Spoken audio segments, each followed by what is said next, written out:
बिस्मिल्लाहिर्रहमानिर्रहीम।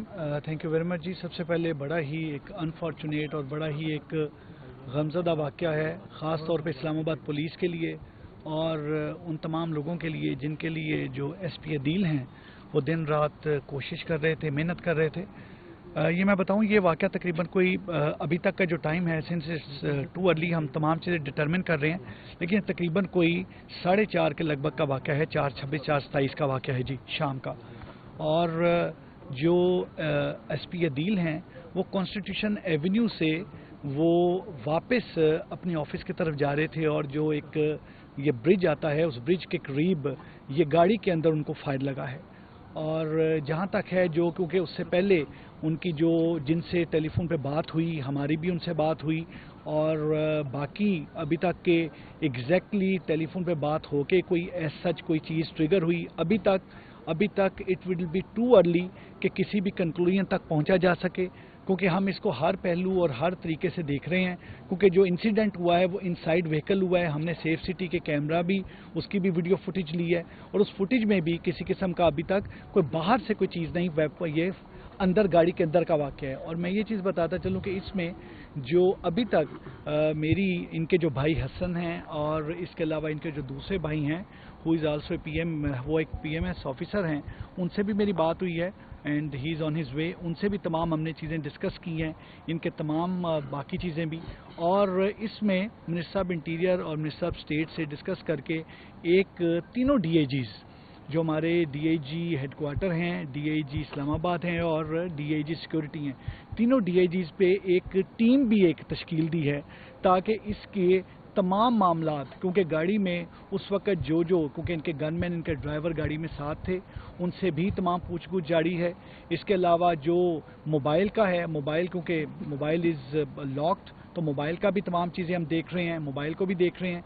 और इसके अलावा बाकी जो इनके कलीग्स हैं जो तमाम है, क्योंकि he was not here, he was in Balochistan, और बलोचिस्तान में सर्व करने के बाद ये तकरीबन कोई ऑलमोस्ट 1-1.5 माह से ये यहाँ पर इस्लामाबाद में आए हैं। तो उस लिहाज से जो इनके कलीग हैं उनसे भी तमाम चीज़ें कर रहे हैं। अभी तक की जैसे मिनिस्टर साहब ने बताया कि it would be too early, अभी तक जो सारी की सारी अभी तक की जो चीज़ें थी गाड़ी के अंदर वाली, गाड़ी में कौन थे, मोबाइल, बाकी चीज़ें, और जिस तरह से आपने कार की बात की, वो सारी चीज़ें उसके मुताबिक अभी देख रहे हैं। लेकिन मेरा इसमें, मैं सिर्फ एक चीज़ करूँ, मेरी इसमें एक रिक्वेस्ट होगी और गुजारिश होगी तमाम अपने मीडिया के भाइयों से, क्योंकि अभी तक क्योंकि हम इसमें तमाम चीज़ इट्स ए शॉकिंग थिंग, और अभी तक हम इसमें तमाम चीज़ों को अभी तक डिटरमिन कर रहे हैं, उसको देख रहे हैं। तो जब तक हम चीज़ें डिटरमिन नहीं करते और वो कमेटी जो है वो डीएजीज की कमेटी चीज़ों को डिटरमिन नहीं करती, देखती नहीं, उस वक्त तक परहैप्स हम इससे मजीद आगे आपको कोई चीज़ शायद उस तरीके से बता नहीं पाएंगे। या हमारे पास अच्छा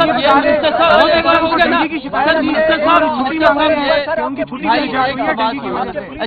साहब ये बता दें कि जिसमें हमने देखा है पूरी दुनिया में साइकोलॉजिकल टेस्ट होते हैं ऑफिसर्स के, देखा जाता है। इस्लामाबाद में आप देखिए कि ना सिर्फ नफरी की यार सुन लो ना, अच्छा सर, इस्लामाबाद में ना सिर्फ नफरी की कमी है, ऑफिसर्स की भी कमी है। कई इंस्पेक्टर्स को डीएसपी बनाया गया है, डीएसपी को एसपी बनाया गया है, पीएसपी ऑफिसर्स यहाँ आने का नाम नहीं ले रहे। मुझे ये बताइए, पहले 22 घंटे का एक मॉडल तो जाहिर किया गया था, again this is very much appreciated, कोई बंदा 22 घंटे काम करना चाह रहा है या फोर्स से भी करवाना चाह रहा है। इनका सर प्रमोशन भी रुका हुआ था 1 साल पहले का। दूसरी बात है कि इनको डेंगू पॉजिटिव था, उसके बावजूद ये ड्यूटी पे थे, ये आजाद कश्मीर उनको ड्यूटी पे भेजा गया, वहां पे भी डिप्रेशन का शिकार थे, मुरीद के जाके इस्लामाबाद पुलिस सर्व करती रही। इससे इस्लामाबाद पुलिस का ये जो मसला है नफरी का खुसूसन, इसको क्यों नहीं हल किया जाता है ऑफिसर्स की भी, और जो नफरी का मामला है? देखिए, एक सबसे पहली बात यह है कि ये जिस तरह अपॉइंट हुए हैं उसमें जब इंटरव्यूज चीज़ें सारे साइकोलॉजिकली चीज़ों को देखा जाता है। ये कोई इनकी अपॉइंटमेंट जो है, जो सेंट्रल एक हमारा एग्ज़ाम होता है, उसके बाद इंटरव्यूज़ होते हैं, फिर इनके अपनी प्रमोशंस पे अपने उसकी पूरी एक ड्यूरेशन के बाद इनके पूरे फिजिकल टेस्ट होते हैं। दूसरी बात आप जो कह रहे हैं कि इस्लामाबाद की जो ऑफिसर्स हैं और उसके बाद जो हमारी स्पा है, इसके लिए जितनी आसानियां पैदा की जा सकती हैं, जो इनको इक्विपमेंट, इनके लिए ट्रेनिंग, इनके लिए माहौल रहने का, काम करने का, मैं ये बात बड़ी छोटी है, मैं ये गिनवाना नहीं चाहता था, लेकिन आप इनकी व्हीकल से लेके, इनके ऑफिस से लेके सारे का सारा एटमॉस्फेयर इस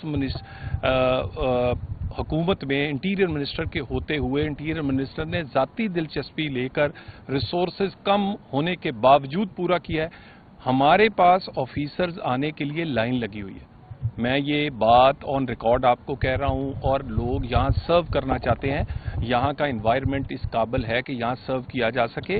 باقی کسی کی کسی وقت یہاں سے پوسٹ کسی ڈیوٹی لگ جانا یہ روٹین کا حصہ ہے, اور یہاں ایسا ممکن نہیں ہے کہ کسی لوور لیول پہ بھی کسی کو اگر ذاتی حوالے سے کوئی چیز چاہیے تو وہ یا ضرورت ہے کوئی چھٹی یا باقی معاملات کی اس کی ٹیک کیئر نہ کیا جائے. یہ دیکھیے کہ کیبنٹ میٹنگ ہو رہی تھی جس کے دوران مغرب کے ٹائم پتہ چلا ہے, اس کے بعد ایک امپورٹنٹ میٹنگ باقی چیزیں چھوڑ کے ہم ان کے پاس آئے ہیں. یہ ہم ایک ٹیم ہیں اور اس میں کوئی اس طرح کا ماحول نہیں ہے. یہاں پر اچھا ماحول ہے, لوگ کام کرنا چاہتے ہیں, آفیسرز آنا چاہتے ہیں, سپا کا خیال رکھا جاتا ہے. تو میرا آپ سے گزارش ہے کہ اس آفیسر جو اپنی جان سے گیا ہے اس کی فیملی کو بھی ہمیں دیکھنا ہے. ہم ایسے اگر نکات ایسی چیزیں کریں گے ان کے لیے تکلیف کا باعث بنیں گی. ہمیں تکلیف سب سے زیادہ ہے, ہمارا ٹیم کا حصہ تھا, وہ ہمارا جوان آفیسر تھا, اسے بلوچستان سے ریکوزیشن کر کے انٹیریئر منسٹر لے کر آئے ہیں بلوچستان سے, اور حالانکہ کوئی ذاتی جان پہچان نہیں, اسی لیے کہ وہ ایک بریلینٹ آفیسر ہے, وہ چند ٹاپرز میں تھا جو کہ اپنے بیچ کے.